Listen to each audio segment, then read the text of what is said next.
So in this episode of Book of the Beast, we're going to be going over Warbikes. And again, Warbikes are another unit that have gotten pretty good in this new book.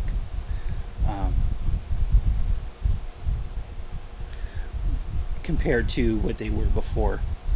The two biggest changes is they had a significant price drop from 25 to 18 points per model.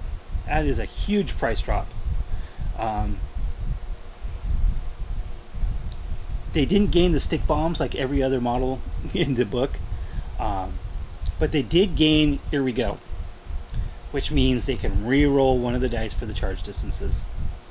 They can't run because they're on bikes, so they're not going to benefit from wah, but the fact that they can, in fact, re-roll one of their charge range dice for bikes is so huge. So that makes them very scary as far as the threat range. Because even with a reroll, I mean, getting a 19-inch threat range is not going to be difficult at all with these guys. And of course, they can still shoot before charging in with their massive amount of firepower. They didn't lose any firepower. They did lose a touch of survivability, though, because the exhaust cloud rule has changed significantly. Whereas before, it was always just an automatic 4-up cover save. What they've done is that if you jink, you get a +1 cover save. So, which really isn't necessarily a bad thing, because jinking for orcs is not a huge problem. So you're going from 5s to 6s, and these guys are already twin links, so you're not going to lose a whole lot of firepower by jinking, and you are going to gain that 3-up cover save, which is pretty darn good. I mean, you're going to be toughness 5 with a 3-up cover save, and they still have their good old 4-up armor save, so at least they didn't lose that. So I really don't have any complaints about the changes to the Warbike. Going to the new exhaust cloud rule where they get the +1 jink save, especially for the price drop that they got. They do have to suffer mob rule, of course, but with the 4-up cover save, with the 4-up armor save and their toughness 5. Remember, mob rule is not hits or wounds, but hits, strength 4 hits. So they're going to be taking far fewer wounds from the mob rule than other units because they're toughness 5. So that's another really good thing. So and given the boss pull, they're not going to suffer mob rule damage anywhere near what other units would suffer from the combination of the armor save and the extra toughness. So that's really awesome. Let's see, again, no weapon options, 18 points per model, same prices for the knob upgrades. Warbikes again have really benefited from this new book. Extra save, way down in price, and it's still the sim limited to 12. Oh, we can go up to 15 now. Oh, I thought it was only 12 before. Maybe it was 15. But anyway, 15 models in the unit with mod rule, with the extra toughness, extra save, and just a way crazy amount of firepower. Makes Warbikes really awesome. Just normal, everyday Warbikes. I probably wouldn't bother with knob bikers anymore. Because they're too expensive, but these guys at 18 points a model, with that toughness, with the save, with the extra jink save, and just firepower, still have Slugga Chopra. So they're still orcs with 4 attacks on the charge. These guys are awesome. There's no doubt about that. They're fast, and they're really deadly, and they have a lot of survivability. Really not much else to say. These guys are sweet. And I think Warbikes are definitely a viable addition to any army. You know, you can use them as a vanguard unit to go up and take out a threatening unit. You can give them, skirt them around things to just start shooting stuff up, assault when needed. There's so many ways to play Warbikes that it's kind of hard to just say in one video. You can use them as a massive assault unit. Of course, you did lose Wazdaka, and you did lose the chance to do the Force Orc swapping.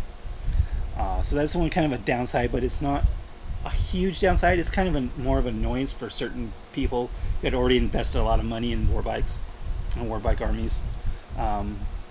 But if you just have a single Warbike unit like I do, to kind of complement the rest of the army, the changes are not dramatic enough to really worry about. I do feel sorry for people who have built all bike armies. But you can still, because they have to have troops now, but the price on these things have dropped so much that it's not a big deal. is simply throw in a couple units of grots and you just don't worry about it. Of course, being fast attack, they will give up the extra points in the scouring, but they have the survivability to kind of, you know, force your opponent to deal with these. And again, they're just so fast that with the turbo boost and with the firepower and the survivability, these things are awesome, no doubt about that. They needed a price reduction, and they got it, and it made them really, really good.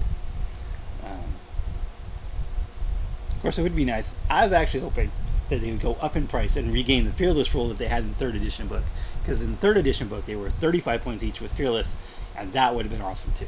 But I'm not going to complain about the direction the bikes went. They are definitely worth playing at that price point. 18 points a model is just really awesome, and you know, they're not going to run away very often because of the new mob rule. I mean, that was the biggest problem with the Warbikes in the last book, was they were just far too easy to run away. I think the new mob rule is going to benefit these guys quite a bit, allowing them to stay on the table after being shot at and taking some casualties. And then I said they're not going to take many wounds, if any, from the mob rule itself. So that's a huge, huge benefit that they've gained in this book. So definitely you want to play Warbikes, and there's just so many ways you can use them as a really fast offensive unit. You can use them to skirt around and gain objectives, just like Storm Boys. But in this case, they're going to have a lot more survivability than Storm Boys. And these guys are going to be a little bit faster, going to be able to turbo boost. That guaranteed 12 inches instead of 2d6 without taking any damage. And of course, and you just use them as just a pure firepower unit. Just shoot the crap out of things. And of course, you can give them a Pain Boy on a Warbike to add even way more survivability to these guys. I mean, these guys with a Pain Boy, a 3-up cover save, 4-up armor save, and feel no pain. Huge, huge. These guys are going to be very hard to kill, very hard to run off the table, and worth every point. So the more I talk about these guys, the more I want to try them out, because I think they're going to be a much more viable unit than they've ever been before, as a real stick around doing damage and surviving unit than they've had in the last codex. So Warbikes, worth every penny. The kit is awesome. I think the kit itself is overpriced for the 3 bikes, but it's still an awesome kit. Me personally, I still have a full unit of the old Gorka Morka bikes, and so that's what I'm going to be using. I got to give these guys a try.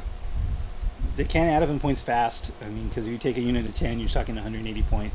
A unit of 10 with a knob is going to be 220 points. Add in a Pain Boy on a bike, that's going to be over 300 points, almost 300 points for 11 guys. But I think it's going to have enough survivability where it's not going to be a big deal. And the potential firepower on these guys is just so huge. It's just so huge. So that's about it for Warbikes. Very good unit, very fast, very powerful both in combat and shooting. Very survivability, and again, having the Pain Boy as an independent character really helps these guys a lot. So I would definitely put a Pain Boy with just normal Warbikers. You know, even throwing a War Boss on a bike if you really want to, or just a devastating unit. But I think I'd rather stick with just use regular Warbikes with a Pain Boy on a bike and call it good, because you can put your War Boss somewhere else. So that's about it for this episode of Book of the Beast, and I'll talk to you guys later.